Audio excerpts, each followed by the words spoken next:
सही, तो आपको क्या लगता है हुकूमत की इंटेंशन क्या है?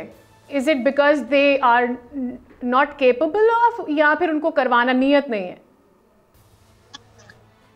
नहीं, मैं यार सादक साहब हो गए, राना सनाउल्लाह जैसे लोग हो गए, इनको तो मैं समझता हूँ कि इनकी नीयत पे तो मैं नहीं शक कर सकता। मुझे लगता है ये they are people with good intentions. लेकिन इनको एस्टेब्लिशमेंट से पहले बात करनी चाहिए ना कि जी हम किस हद तक जा सकते हैं, क्या हम ऑफर कर सकते हैं। अगर वो कुछ ऑफर ही नहीं कर सकते तो फिर मुझे बताइए उसकी क्या अहमियत होगी। सही। अच्छा, मौलाना साहब के मामले में अभी कल भी जब बात हुई, आज भी जो प्रेस पे बात हो रही है वो यही आ रही है कि एक काइंड ऑफ खदशा है कि क्या पीटीआई इन्वॉल्व रखेगी, क्या बैक ऑफ तो नहीं कर जाएगी, फिर अपने फैसले तो नहीं लेगी। अब जब सारे फैसले आप समझते हैं कि बानी पीटीआई करते, तो फिर ये अनसर्टेनिटी भी तो उनके हवाले से ही है ना, अगर मौलाना साहब या उनकी पार्टी को। नहीं, बात ठीक है आपकी, लेकिन मौलाना की इस वक्त पीटीआई और मौलाना का इशू तो ये भी है ना कि बहुत ज्यादा आपस में रिफ्ट रही है और बहुत ज्यादा पॉलिटिक्स एक दूसरे के खिलाफ की है। अब इस कॉन्फिडेंस को बनने के लिए भी तो कुछ वक्त चाहिए। और एक प्रॉब्लम ये भी है कि असद कैसर साहब के अलावा कमेटी के ज्यादातर लोगों से मौलाना का कोई बरह रास्त इतना ताल्लुक नहीं है। एक पर्सनल रिलेशनशिप भी चाहिए होता है ना इस तरह के चीजों को बिल्ड करने में, उसमें भी एक प्रॉब्लम आती है कि वो नहीं है।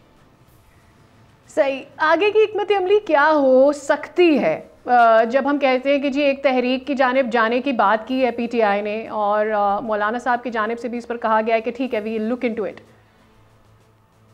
आगे की हिकमत अमली एक ही है जी, वो वकील जेयूआई और पीटीआई इकट्ठे हों और इस्लामाबाद की तरफ लॉन्ग मार्च की कॉल दें। इससे अलावा इस हुकूमत से ये कहना कि कोई मुज़ाकरात हो सकते हैं, कुछ चीज़ें हो सकती हैं, वो होने तो मुज़ाकरात ही होने हैं, लेकिन जब तक पीछे स्ट्रीट प्रेशर नहीं होगा इस हुकूमत ने कुछ नहीं करना। ठीक, लेकिन क्या वेस्टेड इंटरेस्ट होगा इसमें मौलाना साहब का कि वो आपका साथ देंगे इसमें?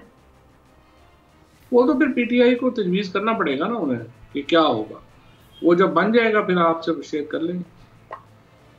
ठीक है, अब केपी पे ज़रा बात कर लेते हैं। अली अमीन गंडापुर साहब एक जानिब हमेशा हमें साथ साथ नज़र आए, ओवर एंड ओवर बानी पीटीआई के साथ नज़र आए, फिर किसी ने शोशा छोड़ दिया है कि जी उनके ताल्लुकात वो दोनों तरफ खेल रहे हैं, फिर हमने देखा all of a sudden Bushra Bibi से उनके इख्तलाफात भी कुछ समझ में आए। फिर what happened? Is it because 190 million case पर उस तरह का एहतजाज होना चाहिए था जो बुशरा बीबी के लिए सज़ा आई थी? वजह क्या बनी? देखिए सीधी बात है, जब आप चीफ मिनिस्टर होते हैं ना या इस तरह के कोई भी इम्पोर्टेंट ऑफिस हो, आपके पीछे बड़े लोग जो हैं वो साजिशें भी हो रही होती हैं, आपको बड़े लोगों को धड़ों को मुतमईन भी रखना होता है। और ये एक रोज़ की एक आई वुड से कि एक स्ट्रैटेजी है। अली अमीन की जो थोड़ी आई वुड थिंक कि जो पॉलिटिक्स है वो 26 नवंबर के बाद से उनके कंट्रोल में नहीं रही, और जो बहुत धड़े हैं लोग हैं वो उनसे नाराज होते गए हैं या समहाउ आप कहते हैं कि सेटिस्फाई नहीं रहे उनसे, जिसकी वजह से उनको जो है ये एक धचका जो है वो तो पहुंचा है। अब भी उनके पास वक्त है, देखते हैं कि वो अपनी पॉलिटिक्स को जो है वो किस तरह से मेंटेन कर सकते अक्रॉस द हैं। फील्ड दोनों तरफ खेल रहे थे वो, क्या ये बातें? देखिए ना, ये आप कह रही हैं ये तासुर होना भी तो अली अमीन की नाकामी है ना। असल में देखिए मुझे तो पता है चूंकि उनका अली अमीन साहब का जो ताल्लुक है खान साहब से वो बड़ा करीबी ताल्लुक है, और कभी भी वो खान साहब के साथ उनको नहीं छोड़ेंगे और कुछ इस किस्म की बात नहीं होगी। बट देन ये इम्प्रेशन जो आप बात कर रही हैं, ये सवाल उठना भी उनकी मैं समझता हूँ कि नाकामी है। ठीक, लेकिन इस वक्त एक बिल्कुल ऐसे शख्स को लाके बिठाना जिसको हमने पहले इस तरह के रोल में नहीं देखा, वो कितना फीजिबल हो सकता है इस वक्त पीटीआई के लिए, खैबर पख्तूनख्वा में जहां हमें नज़र आना चाहिए रोल पीटीआई का? नहीं, वो जुनैद खान तो बहुत एक्सपीरियंस आदमी है। आपने शायद नहीं कहीं इससे पहले, चूंकि आपका नहीं होगा, लेकिन ये है इस कि एस्पेक्ट से बात नहीं कर रही, मैं ये वर्कर। कह रही हूँ कि मैं इस एस्पेक्ट से बात नहीं कर रही, कथा कलामी की माजरत चाहती हूँ, मैं इस एस्पेक्ट से बात कर रही हूँ कि हमने उनको इस तरह से इन्वॉल्व नहीं देखा ऑल ऑफ अ सडन। अब ऐसे देख रहे हैं, क्या ये पहले से चल रहा था बैक एंड पर, ये होने जाना था पहले भी, उसको रोका गया क्या? ओवर एंड ओवर अली साहब को चांसेस दिए गए? How this name came up? वो तो पुराने इन्वॉल्व हैं।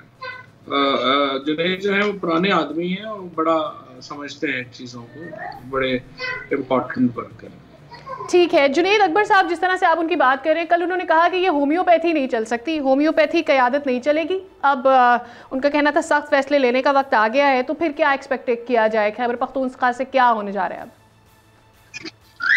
लेकिन अल्टीमेटली तो आपने लॉन्ग मार्च ही करना है ना, इस्लामाबाद ही आना है। जो मैं ये कह रहा हूँ, स्ट्रीट प्रेशर ही क्रिएट करना है ना। स्ट्रीट प्रेशर क्रिएट करने के लिए जुनैद अकबर को लगाया, आप देखते हैं वो कैसे क्या स्ट्रेटजी बनाते हैं और कैसे कामयाब होते हैं। सब्सक्राइब करें और बेल दबाएं ताकि कोई खबर रह न जाए।